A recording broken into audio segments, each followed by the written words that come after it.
Bapak Ibu kita lanjutkan sesi berikutnya. Kita menonton film nggih Bapak Ibu nggih. Monggo diperhatikan.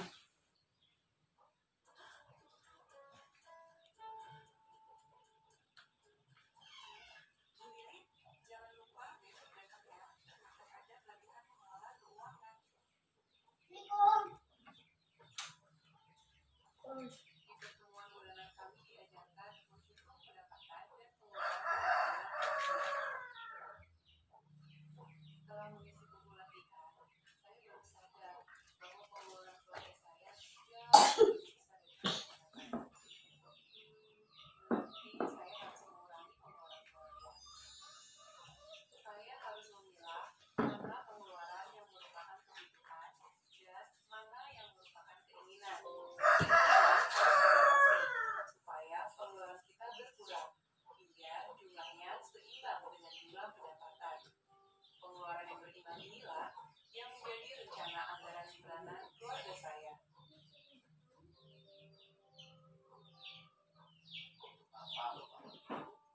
Amplop-amplop ini akan membantu kita mengendalikan pengeluaran keluarga, Pak.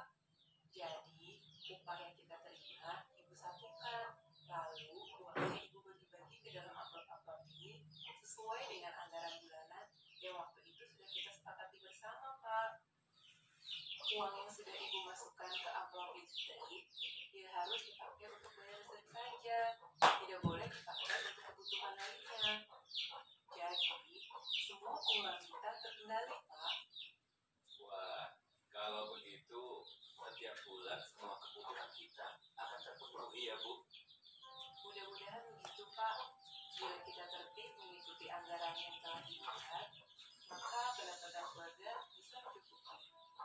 Tapi setiap kali memakai uang, kita harus rajin mencatatnya di dalam buku catatan kas harian.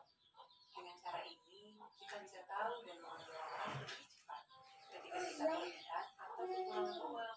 Begitu, Pak.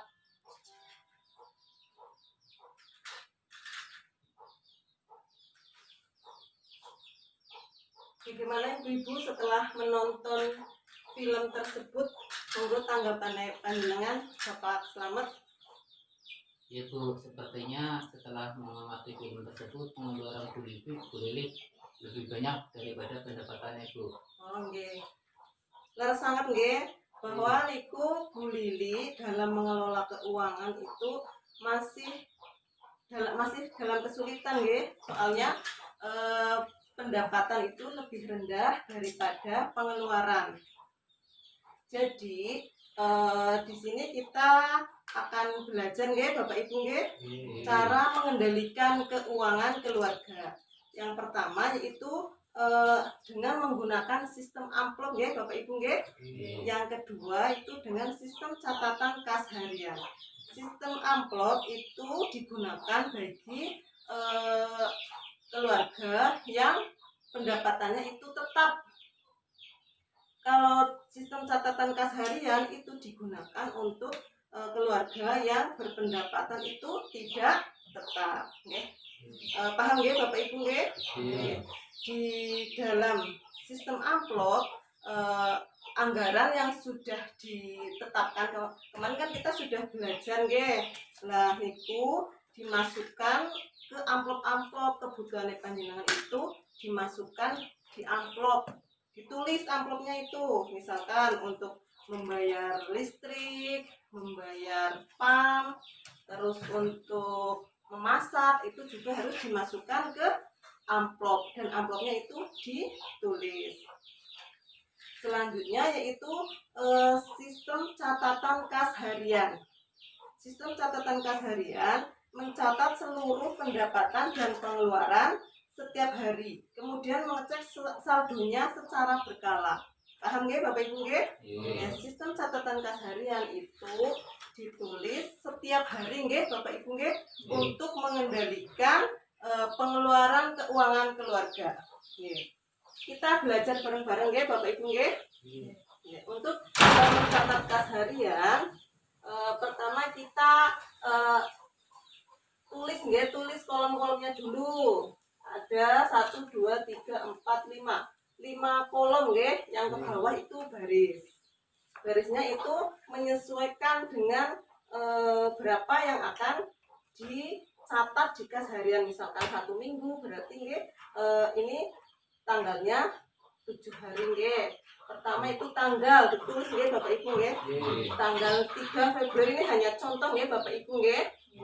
Terus keterangan itu urean nggih, upah ibu misalkan. Sebelumnya monggo dibaca dulu nggih biar jelas nanti. Monggo dibaca oleh Bu Erna. Yang pertama tanggal 3 Februari.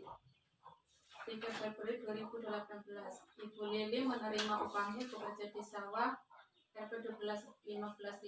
Sepulangnya dari sawah, ia membeli bahan makanan di pasar sebesar Rp 10.000. Sisanya ia berikan kepada Dewi untuk ditabungkan di sekolah Rp 5.000. Kita bahas bareng-bareng. Tanggal 3 nggih, tanggal 3 Februari dicatat di kolom pertama. Terus keterangan Ibu Lili menerima upahnya bekerja di sawah. Berarti Ibu Lili ini tulisannya keterangan Ibu Lili. Terus pendapatannya berapa tadi Bu Erna? 15.000. 15.000 ditulis di kolom pendapatan. Terus selanjutnya sisa, berarti sisanya itu 15.000. Maksudnya mendapatkan 15.000 ditulis dulu di sini ya. Terus digunakan untuk apa? Untuk belanja di pasar sebesar 10.000. Oke. Nah, belanja di pasar itu ditulis di kolom pengeluaran. Terus lagi Mbak Erna? Sisanya ditabung sebesar 5.000. Oh nggih, ditabung. Nggih, dikasihkan ke Mbak Dewi nggih, putrane nggih, ditabung di sekolah. Jadi Bu Lili itu mengasihkan ke Dewi itu untuk ditabung, tapi nggak tetap pengeluaran nggih, soalnya ditabungnya di sekolahan. Seperti itu nggih, dicatat setiap hari pengeluarannya panjenengan berapa, itu dicatat di dalam buku kas harian. Terus pengeluarannya itu juga dicatat nggih. Selanjutnya Bapak Alvan, dibaca Pak Alvan. Yang Nomor 4 nggih, nomor 4. tanggal 4 Februari, Pak Rusli memberikan Ibu Lili 30.000 dari upahnya bekerja. Ibu Lili memberikan 1.500 kepada Dewi dan 1.000 kepada Agus untuk uang jajan. Ia juga memasukkan 2.500 ke dalam amplop untuk membeli pulsa dan 10.000 untuk arisan PKK. Untuk masak, ia pergi ke pasar membeli bumbu sayur dan ikan sejumlah 15.000. Nggih. Jadi hari kedua Pak Rusli nggih, Pak Rusli itu bekerja nggih. Dia mendapatkan upah di tanggal 4 Februari. Jadi 30.000 itu ditulis di dalam kolom pendapatan. Nggih. Terus dari 30.000 itu Bu Lili membelanjakan uangnya. Pertama untuk uang jajan Dewi sebesar 1.500. Jadi seperti ini, 30.000 dikurangi 1.500 nggih. Jadi 28.500. Selanjutnya untuk apa Pak Alvan? Untuk memasukkan ke dalam amplop. Iya. Yang selanjutnya itu uang jajan untuk Agus dulu nggih, 1.000. Nggih, jadi 28.500 dikurangi 1.000. Jadi berapa? 27.500. Terus pulsa telepon. 2.500. Nggih, 27.500 dikurangi 2.500 jadi ketemunya 25.000. Selanjutnya, tapi ini maaf nggih, pulsa telepon itu hanya contoh nggih, sekarang tidak ada yang pulsa telepon harganya 2.500, tidak ada, minimal 5.000 nggih sekarang nggih, tapi nggih harganya berapa Bu? 6.000 nggih. Niki arisan PKK berapa? 10.000. Nggih, 10.000 ditulis nggih di dalam pengeluaran. 10.000, 25.000 dikurangi 10.000 berapa? 15.000 nggih. Di tanggal 4 Ibu Lili memasak nggih untuk keluarganya berapa Pak Alvan? 15.000. Nggih, 15.000. Jadi sisa 15.000 di tanggal 4 Februari terus dikeluarkan untuk membeli bahan makanan 15.000. Jadi sisanya pada hari itu 0 nggih. Nggih, 0. Tanggal 3 Februari 0, 4 Februari 0. Terus begitu selanjutnya. Ya, begitu selanjutnya. Sekali lagi Bu Erna. Bu Erna itu sekarang latihan nggih. Latihan bareng-bareng niki kan belum ada tulisannya. Jadi njenengan membaca yang tanggal 8 Februari, Bu Erna. 8 Februari Pak Rusli kembali bekerja dan memberikan upahnya 30.000 kepada Ibu Lili. Ia membeli bahan masakan sebesar 13.000 dan membagikan uang jajan 1.500 kepada Dewi dan 1.000 kepada Agus. Iya. Nggih. Monggo mboten napa-napa niku sing putrane sekrewel monggo di anu nika di meneng-nengirin nggih. Ibu mboten napa-napa nggih. Mungkin mriki malih. Kanjeng monggo, Mbak. Terus nomor 8 itu Pak Rusli kembali bekerja nggih. Pak Rusli kembali bekerja ditulis nggih di dalam pendapatan Pak Rusli itu dia mendapatkan upah sebesar 30.000 di kolom apa Bapak Ibu? Pendapatan. Sini nggih 30.000. Terus selanjutnya Ibu membeli bahan masakan sebesar 13.000. Nggih, 13.000. Terus memberikan uang jajan 1.500. Terus ya 1.000 pada Agus nggih. Agus niku nggih Bapak Ibu cara mencatat kas harian. Terus nanti totalnya berapa nggih? 1 minggu ini kan kas harian selama 1 minggu. Pengeluarannya berapa? Pendapatannya berapa? Pendapatan jadi pendapatan dalam 1 minggu itu 195.000 nggih. 195.000. Terus pengeluaran 187.500. Jadi ada saldo berapa Bapak Ibu?